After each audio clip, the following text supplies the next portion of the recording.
gates after he conquered it all. The land that he conquered was divided among his generals. One of the generals, Seleucus, built his own kingdom. He decided to build the city and named it after his wife, Laodicea. That's the city of Laodice, actually. It was built in 3rd century BC, and it was built right on the commercial road. And of course, the city of Colossae that we visited yesterday lost all its importance because this city was built right on the commercial road. And this, facing to the east, was named, the entrance to the city was named the Syrian Gate because this way is Syria. The other end, the western entrance of the city, was called the Ephesus Gate, facing to Ephesus, to the western coast. And all of the trade between east and west was going on this road that the city Laodicea was built. As a result of that, all the bankers, traders, they came and settled in the city. Soon after it was founded, it turned out to be a very wealthy city, a city of the bankers actually, who would sponsor the large, costly public buildings in different cities. They would either provide the material in advance, or they would provide the money that they needed to build such constructions. And it's very close to the city of Hierapolis, or the Cotton Castle, which has the spring water, which is very rich in minerals, as we saw yesterday. That really made this area and vegetation kind of unique. Probably because of the minerals in the water, the cotton that they grew in this area had a different sort of color, which is raven black.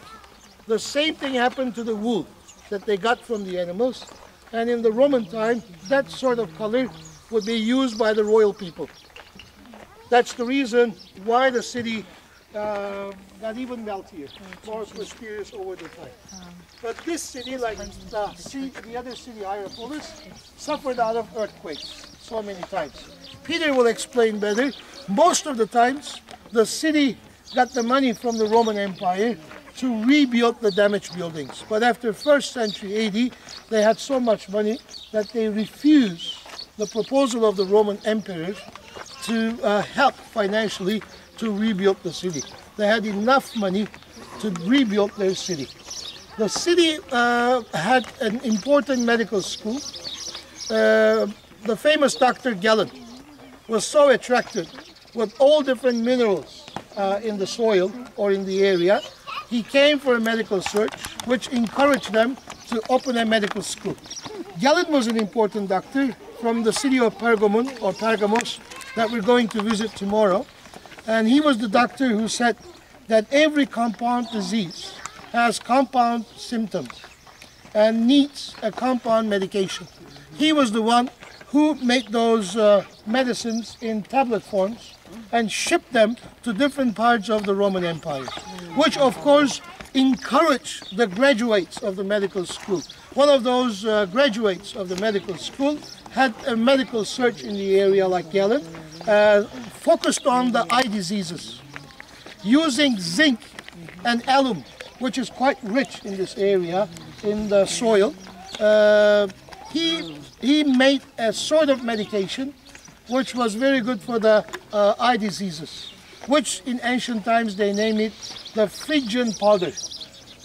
The Phrygian powder was from this very city actually, because we are now in the southwest of the land of Phrygians. And the borderline was right outside this city to another region that we call Caria. And the city of Laodicea, as we understand from the size of the theaters inside, they first built a theater over 10,000 people, 12,000 people let's say, and usually the Greeks built the theaters, the size of the theater like 1/10 of the population of the city. So the population of the city 2,000 years ago must be at least around 100,000, wow, which was not enough. That's why they ended up building another theater, which we will see also, about 8,000 people capacity. So as we understand, the 2nd century, 3rd century AD, the population must be around 200,000. Quite a large city, but in a typical Greek city, as we will see better examples like in Pergamon or in Ephesus, most of the people were living outside the Acropolis. The houses of the people were outside. What we are going to see is what they call the Acropolis, the upper city, which had some state buildings, some palaces, and workshops, temples, agora, the marketplace, would be such places that you would find in an upper city, in the Acropolis. So let's start walking on the Syrian streets and see some shops on both sides and some houses. Any questions, by the way?